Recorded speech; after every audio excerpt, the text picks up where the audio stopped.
Hello students, എല്ലാവർക്കും നമസ്കാരം. ദേശീയ പതാക ഉപയോഗിക്കുന്നതുമായി ബന്ധപ്പെട്ട നിയമങ്ങളാണ് ഇന്ന് ഡിസ്കസ് ചെയ്യുന്നത്. ദേശീയ പതാക ഉയർത്തുമ്പോഴും ഉപയോഗിക്കുമ്പോഴും പാലിക്കേണ്ട കുറച്ച് ചട്ടങ്ങളുണ്ട്. ഇതെല്ലാം ഉൾക്കൊള്ളുന്ന നിയമങ്ങളാണ് ഇന്ത്യൻ ഫ്ലാഗ് കോഡ് എന്നറിയപ്പെടുന്നത്.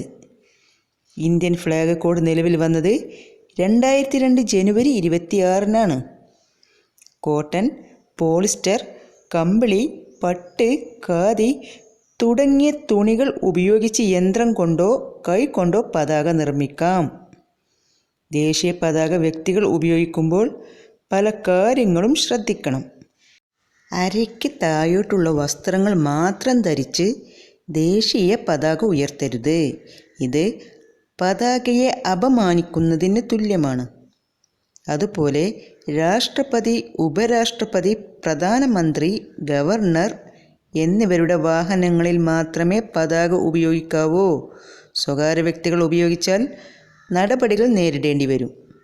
ദേശീയ പതാക തറയിലോ വെള്ളത്തിലോ തട്ടുന്ന രീതിയിൽ മനഃപൂർവ്വം വയ്ക്കാൻ പാടില്ല. തല കീഴായി പിടിക്കാനും പാടില്ല. അതായത് കുങ്കുമ നിറം താഴെയാവാൻ പാടില്ല. ഉപയോഗശേഷം പതാക വലിച്ചെറിയുന്നതും കുറ്റകൃത്യമാണ്. കേടുപാടുകൾ സംഭവിച്ച പതാക പ്രദർശിപ്പിക്കാൻ പാടില്ല. അതുപോലെ ഏതെങ്കിലും വ്യക്തിയോടോ വസ്തുവിനോടോ ഉള്ള ആദരവെന്ന നിലയിൽ ദേശീയ പതാക താഴ്ത്താനും പാടില്ല. പതാകയ്ക്ക് മുകളിലോ അരികിലോ മറ്റു പതാകകളോ കൊടിത്തോരണങ്ങളോ ഉയർത്തരുത്. പതാക വേഗത്തിൽ ഉയർത്തുകയും സാവധാനം താഴ്ത്തുകയുമാണ് ചെയ്യേണ്ടത്.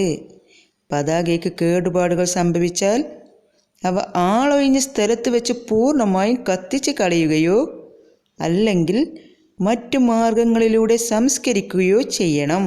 ക്ലാസ് ഇവിടെ വൈൻഡപ്പ് ചെയ്യുകയാണ്. മറ്റ് 2 ക്ലാസ്സുകൾ എൻ്റെ സ്ക്രീൻ നൽകാം. അതിൽ ക്ലിക്ക് ചെയ്താൽ നിങ്ങൾക്ക് ക്ലാസ് കാണാവുന്നതാണ്.